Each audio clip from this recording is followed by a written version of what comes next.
Okay hi everyone so आज हम HCV का क्वेश्चन नंबर 1 डिस्कस करेंगे. So it says electrons are emitted by a hot filament and are accelerated by an electric field as shown in figure. The two stops at the left ensures that the electron beam has a uniform cross section.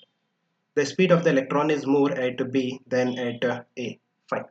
So देखो काफ़ी simple सा question है.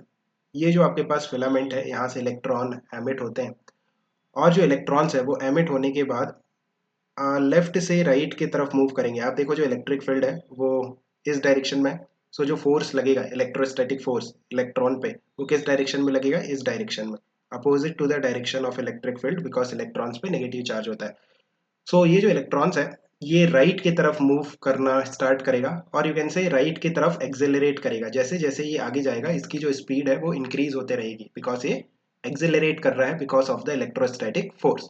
So point A पे जो speed होगी और point B पे जो स्पीड होगी अगर आप उन दोनों को कंपेयर करो then speed at point B will be higher because जो इलेक्ट्रॉन है वो एक्सेलरेट करता हुआ ए से बी की तरफ जाएगा. Right, option A is correct.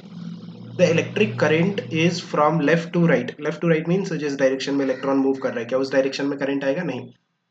जो करंट होता है वो opposite to the direction of motion of electron. अगर जो इलेक्ट्रॉन है वो इस डायरेक्शन में जा रहा है देन जो करंट का डायरेक्शन होगा वो उसके अपोजिट होगा. Means the direction of current will be from right to left. So option B is wrong. The magnitude of the current is larger at B than at A. So देखो अगर हम बात करते हैं यहाँ पे आपके पास पॉइंट A है और यहाँ पे पॉइंट B है.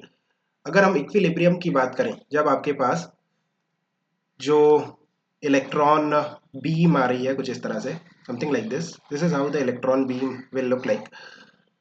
सो इक्विलिब्रियम पे क्या होगा, जितने number of electron per second point A से पास करेंगे उतने ही number of electrons point B से पर सेकेंड पास करेंगे.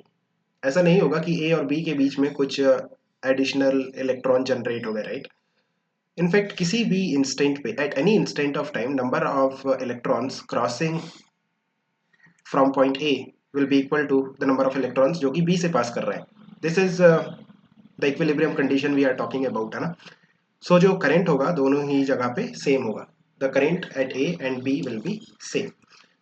सो option C is not correct. The current density is more at B than at A.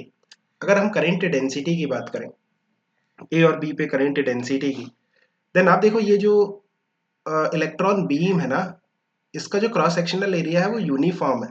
Means the cross sectional area जो small ए है वो कांस्टेंट है. करंट भी सेम है दोनों points पे. So I upon A that is the current density. I is same for both the points and A is also same for both the points. So that's why जो current density है वो भी same होगी दोनों ही points पे. Now अगर आप इसको इस तरह से कंपेयर करना चाहते हो कि I is equal to N E A V D, है ना, यहाँ पे स्पीड इंक्रीज हो रही है और करंट सेम है. सो एरिया डिक्रीज होना चाहिए लाइक एन. अगर इस फॉर्मूले की हम बात करें कि आई सेम है, अगर हम कहते हैं कि जो स्पीड इलेक्ट्रॉन का इंक्रीज होता है देन एरिया को डिक्रीज होना चाहिए. बट ऐसा नहीं होगा. ऐसा क्यों नहीं होगा? बिकॉज आप देखो एन सेम नहीं है.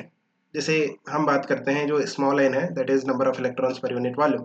सो वो जो होंगे बी पे जो इलेक्ट्रॉन्स के बीच का डिस्टेंस है कंपेरेटिवली वो लार्जर होगा. सो दैट्स वाई जो एन है वो लेस होगा at point B as compare to N at point A. Because जैसे जैसे इलेक्ट्रॉन आगे मूव करता जाएगा स्पीड इंक्रीज होते जाएगी. So the relative separation between the two electrons will increase, है ना, जैसे जैसे वो आगे की तरफ मूव करेंगे. बिकॉज जो फॉरवर्ड वाला इलेक्ट्रॉन होगा वो ऑलवेज हायर स्पीड से मूव करेगा. Okay, hope you have got some idea. Keep working hard, best of luck.